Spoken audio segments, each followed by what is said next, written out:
porque ya hablaba yo desde el miércoles de la importancia, y el monólogo de este día va en función de seguir profundizando sobre esta importancia de no dejar y no permitir que el régimen salinista neoliberal regrese a nuestro país.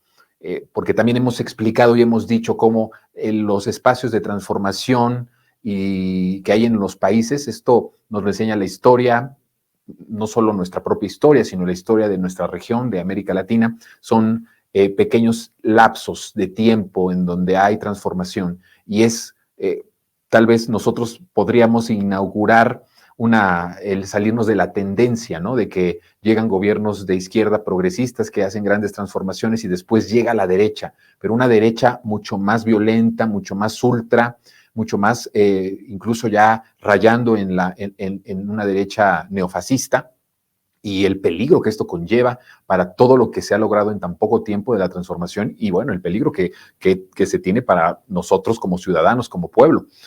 Y he hablado desde el martes de cómo se fue estructurando el plan transeccional salinista.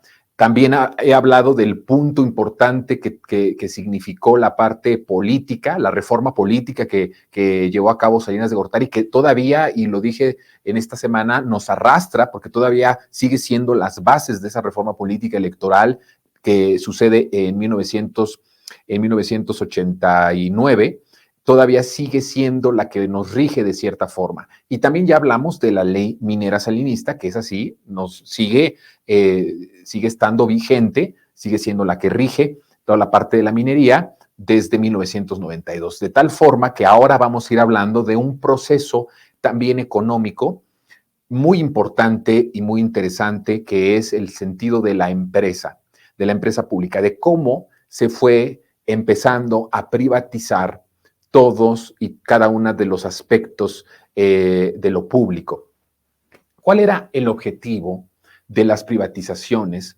Y que mucho se ha hablado y mucho se ha dicho que es una cuestión de, porque además nos han engañado, hemos caído en la trampa de pensar que el proceso neoliberal en el mundo ha sido un proceso teórico que se fue llevando a cabo con un objetivo de como posicionar a las naciones en el concierto globalizado de la economía, en la apertura de los mercados, ¿no?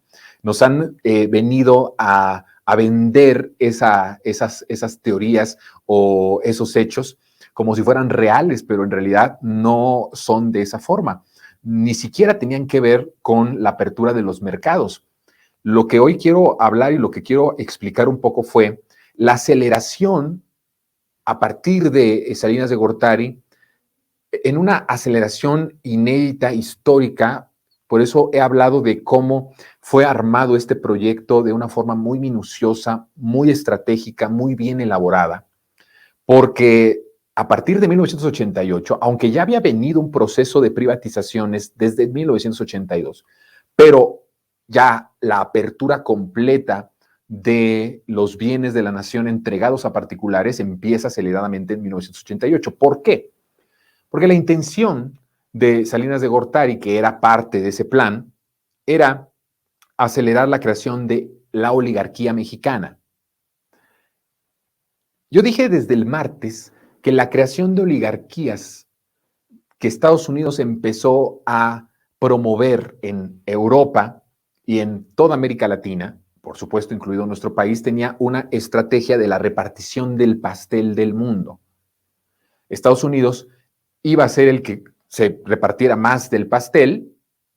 Expliqué más o menos el proceso histórico después de la Segunda Guerra Mundial, e invita a naciones poderosas que después de la Segunda Guerra Mundial perdieron su hegemonía militar y su hegemonía económica, pero seguían siendo potencias. En el caso, por ejemplo, de ciertas naciones europeas. En el caso de Estados Unidos ya se erige como la principal economía, empieza también como la principal potencia armamentista en el mundo. Eso le da la posibilidad de poner las condiciones económicas. Entonces empieza a armar oligarquías alrededor del mundo, porque supone muy bien en esa visión de ese sistema económico que se estaba empezando a imponer desde el término de la Segunda Guerra Mundial, que la única forma de que sus intereses estuvieran protegidos era invitarlos a los ricos en las naciones, incluso a las naciones en vías de desarrollo, como era el caso mexicano, a tener su propia oligarquía. Y eso fue lo que Carlos Salinas hizo. Acelera con la entrega de los bienes de la nación, empieza a acelerar la creación de la nueva oligarquía mexicana.